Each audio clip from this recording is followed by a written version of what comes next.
Ndagusuhuje wonteze amatwi muri aka kanya urasuhuzwa na Padiri Janvier.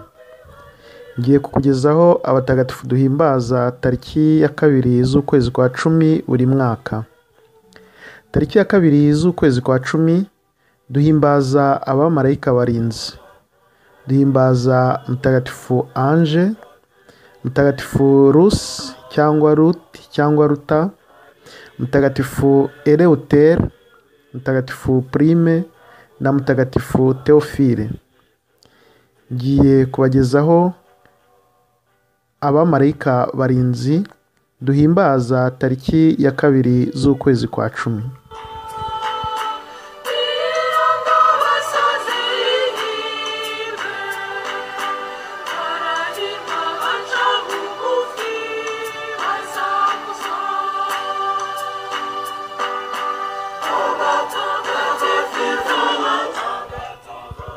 Ku itariki ya 2 z'ukwezi kwa 10 Kiliziya twibutsa guhimbazaho abatagatifu barinzi bacu. Uku ni ukuri k'ukwemera ko Abamalayika bahabwa n'Imana ubutumwa bwo kuturinda. Amagambo dusanga muri Bibiliya, ubuhamya twumvana abahanga mu nyigisho za Kiliziya n'abatagatifu budufasha kudashidikanya ko Abamalayika barinzi badukurikirana mu buzima bwacu bwa buri munsi. Rimwe na rimwe turabumvira ubundi tukabasuzugura, ariko ngira ngo buri wese hari situation yagezemo nyuma arebye uburyo ayisohotsemo akavuga atahasi ku bwanjye ni ku bwa Malayika murinzi. Abantu bakunze kuvuga batera urwenya ngo hariho Abamalayika barinzi bakora kurusha abandi, ngo nka Malayika urinda umwana cyangwa urinda umusinzi cyangwa umusazi.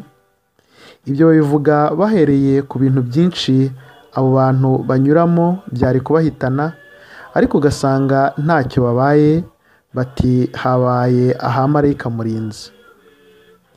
Abo si bo bonyine bagira Malayika murinzi, ahubwo ni buri wese ugira Malayika murinzi we.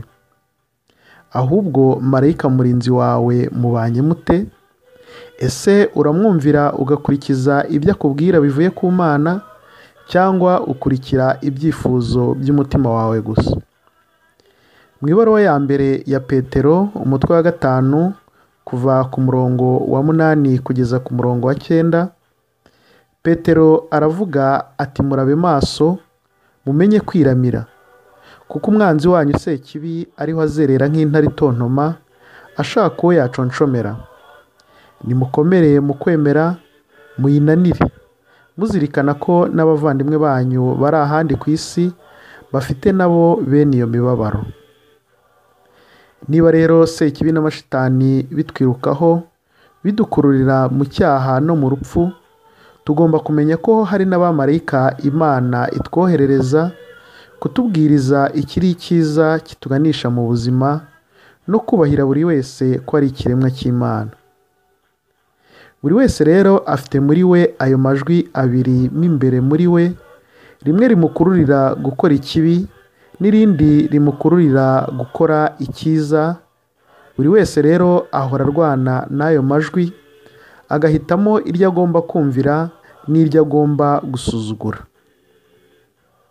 Umuntu rero aho gukurwa umutima n'ibyo abona muri iyi si, akwiye kurushaho kwizera imbaraga n'ubushobozi by'Imana. Tuzi ko iyo Mana yacu idashobora kudutererana, bityo Abamalayika barinzi babereyeho kubitwereka ndetse no kubitwemeza. Turebere hamwe ingero zo muri Bibiliya zitwereka umumaro wa Malayika murinzi wa buri wese. Mu gitabo cy'imuka Misiri umutwe wa 23 kuva ku murongo wa 20 kugeza ku 23 haragira hati: dore nohereje umumarayika imbere yawe kugira ngo akurinde mu rugendo, maze azakwinjize mu gihugu naguteguriye.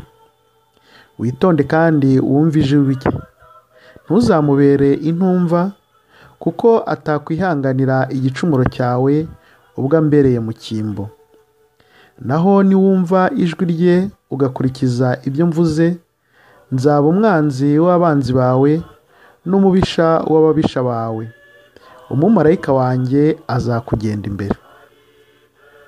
Ese wowe uneze amatwi muri aka kanya, malayika murinzi wawe iyo ugiye gukora ibidatunganye ntago ajya gukomanga?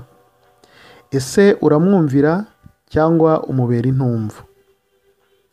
Zaburi ya 90 nayo iragira iti, bazagutwara mu maboko yabo, ngo ikirenge cyawe kidatsitara ku ibuye. Niwe uzakugobotora mu mutego w'umuhigi w'inyoni, anagukize icyorezo kirimbura imbaga.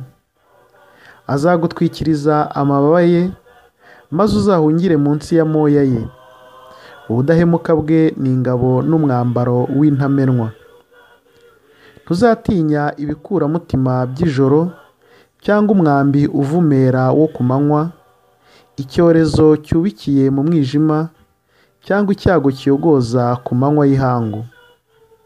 Icyago ntikizagushyikira, n'icyorezo ntikizegera ihema ryawe, kuko yategetse abamalayika be kukurinda mu nzira zawe zose.